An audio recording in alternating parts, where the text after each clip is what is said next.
Bismillahirrahmanirrahim. La louange est à Dieu, le créateur du monde, celui qui existe sans début, sans fin, sans endroit, sans comment et ne dépend pas du temps. Absolument rien ne ressemble à Allah, et il est celui qui entend et qui voit. Quoi que tu puisses imaginer, Dieu en est différent. Que l'élévation en degrés et la préservation de sa communauté, de ce qu'il craint pour elle, soit accordée à notre maître Muhammad el-Amin, l'honnête, celui qui a appelé à la religion de vérité l'islam, la religion de tous les prophètes, du premier Adam au dernier Muhammad sallallahu alayhi wa sallam. Allah Ta'ala dit dans le Coran ce qui signifie: vous êtes la meilleure communauté qui ait émergé pour les gens, vous ordonnez le bien et vous interdisez le mal, et vous croyez en Allah. Surat Al-Imran, verset 110. Parmi les devoirs de la religion, il y a le fait d'ordonner le bien et d'interdire le mal.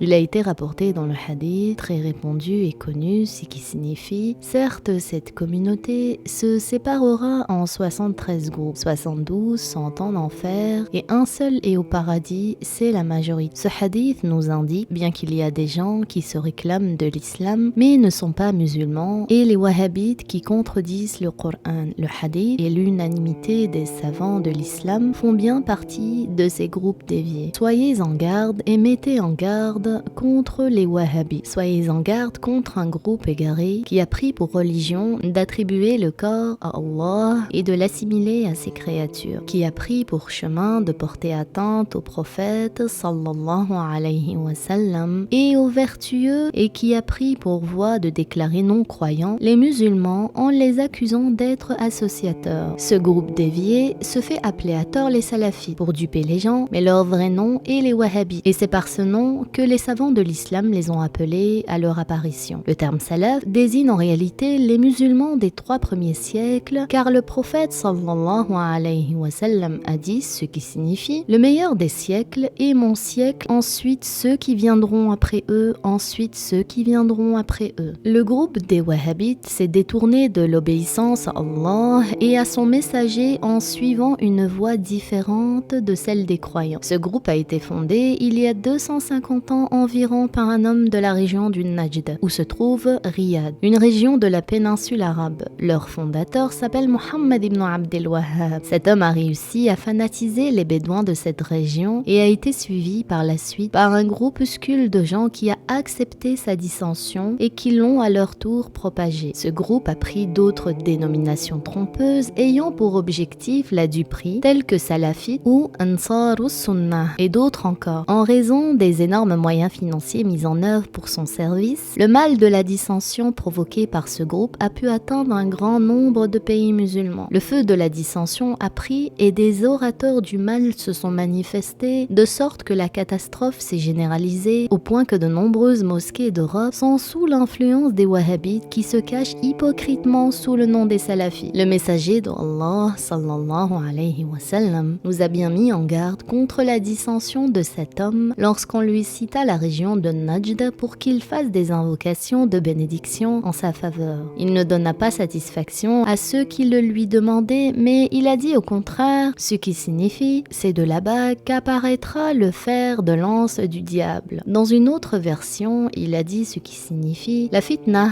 la discorde, viendra de l'Est. Or, à l'Est de Médine, il n'y a que le Riyad et le Qatar, les 2 fiefs des wahhabites. Que l'on sache que Muhammad ibn Abdel Wahhab n'est apparu qu'au XIIe siècle de l'Hégire. Il a repris les thèses de son prédécesseur dans l'assimilation de Allah à ses créatures et dans la perturbation des musulmans. Celui qui s'est singularisé et qui a contredit Ahlul Sunnah wal Jama'a dans la croyance et les pratiques. Les gens de science citent que Muhammad ibn Abdel Wahhab était grand désobéissant envers son père, le cheikh Abdul Wahhab ibn Sulaiman, qui était en colère contre lui. Il voyait clair en lui et disait aux gens: vous allez voir ce que vous allez voir comme mal de Muhammad. Effectivement, il est arrivé ce que Allah a prédestiné. De même, son frère, le cheikh Sulaiman, était un homme de science et l'a blâmé fortement en tout ce qu'il faisait ou ordonnait. Il lui a très bien répliqué avec les ayahs et les hadiths et autres paroles des savants. Il a appelé sa réplique Faslul Kitab الكتاب في الراد على محمد ibn Abd al-Wahhab, montrant clairement que son frère Mohammed déclarait explicitement non-croyant toute la communauté, appelait les musulmans associateurs et se rendait licite leur sang et leurs biens, c'est-à-dire qu'il rendait permis le massacre et le pillage des musulmans. Le fondateur du wahhabisme s'est concentré sur certains bédouins éloignés de la science. Ils se sont mis à croire que quiconque n'avait pas pour croyance ce que disait Ibn Abd al-Wahhab était un non-croyant, un associateur, dont le sang et les biens sont licites. C'est pour cela que Mohammed ibn Abd al-Wahhab a envoyé quelqu'un pour surprendre et tuer son frère, le cheikh Sulayman, car ce dernier le contredisait dans ses idées et dans ce à quoi il appelait. Mais Allah Ta'ala l'a sauvé de son mal et de sa ruse. Parmi ses égarements, il déclarait non-croyant toute personne faisant le tawassul, l'invocation d'Allah par les êtres de vertu, les prophètes ou les saints, ainsi que toute personne faisant le tabarruk, la recherche de la bénédiction par les traces physiques des prophètes ou des saints. Il déclarait également non-croyant celui qui dit Ya Muhammad après sa mort. Il interdisait de réciter l'invocation en faveur du prophète à haute voix. Cela lui faisait mal lorsqu'il entendait As-salatu ala nabi et interdisait de la prononcer à haute voix du haut des minarets. Il cherchait à nuire à ceux qui le faisaient, les châtiait durement et en arriva même à les tuer. Il disait les instruments de musique dans la maison de la fornication sont un péché moins grave que de réciter l'invocation en faveur du prophète au-dessus des minarets. Il faisait croire à ses adeptes que tout cela n'était motivé que par souci de conservation du tawhid, la croyance en l'unicité. Ses adeptes et lui-même rabaissaient le prophète sallallahu alayhi wa sallam. Mohammed ibn Abd al-Wahhab a fait brûler de nombreux livres de jurisprudence, d'exégèse et de hadith qui s'opposent à ses mensonges. Parmi les choses vulgaires qu'il a professées, il y a son interdiction de réciter l'histoire de la naissance honorée et de visiter la tombe du prophète Mohammed sallallahu alayhi wa sallam. Parmi les crimes les plus graves qu'il a commis, lui et ceux qui l'ont suivi, il y a le massacre des gens lors de leur prise de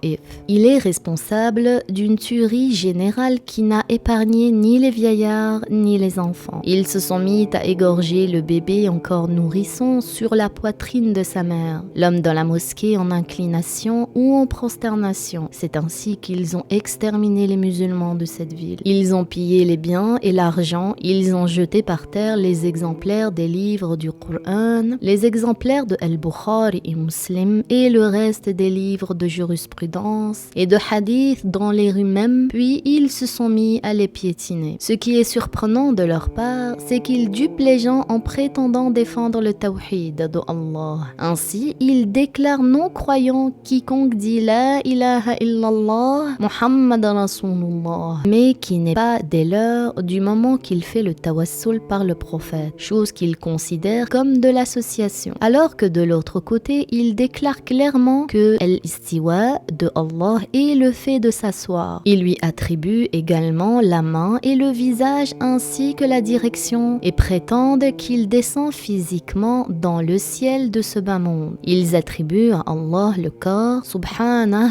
lui qui est exempt de ce que disent les injustes. Où est donc leur tawhid, leur croyance en l'exemption d'Allah, des attributs des créatures après qu'ils lui ont attribué un corps doté d'organes limités et qui se déplace, chose dans laquelle Allah saurait associer à la plus vile des créatures. En examinant minutieusement les livres de ces wahhabites, il s'avère pour toute personne dotée de raison d'une manière claire qu'ils ne sont qu'une nouvelle branche des hashawiyah, ceux qui disent n'importe quel propos, mujassima, ceux qui attribuent à Allah le corps, sectes qui sont apparus dans le passé. Ainsi, ils considèrent que Allah, il est un corps, ce qui est de la mécréance claire, comme a dit le grand savant l'imam Ahmad ibn Hanbal, celui qui dit que Dieu est corps, pas comme les corps, alors il est non-croyant. Il lui confirme des attributs humains tels que les membres, les organes, l'immobilité, la montée, la descente, la position assise et d'autres caractéristiques humaines. Leur croyance est clairement anthropomorphiste, à l'opposé de la croyance des musulmans. La ligne de conduite de cette secte est basée sur des croyances corrompues, mais elle est appuyée par de l'argent en quantité. Parmi les conséquences géostratégiques de cette secte, il y a la dispersion du rang des musulmans, la diffusion de croyances erronées et la propagation d'adeptes qui s'égarent eux-mêmes et qui égarent les autres. Leur stratégie passe par les mosquées traditionnelles dans lesquelles ils s'installent de façon anonyme jusqu'à ce que les gens les prennent pour des savants. Les wahhabites constituent un groupe qui a dévié de la tradition prophétique et par là même de l'ensemble des musulmans. Ce groupe qui se nourrit d'ignorance, d'extrémisme dans le dogme et de violence dans l'action, diffuse sa propagande par les richesses des pétrodollars. Les wahhabites de nos jours se réfèrent aux actions violentes de leurs prédécesseurs, c'est-à-dire à leurs guerres, leurs massacres, leurs pillages. Nous nous retrouvons donc face à des groupes portant plusieurs noms. Préservez-vous des wahhabites et cela en apprenant à les reconnaître.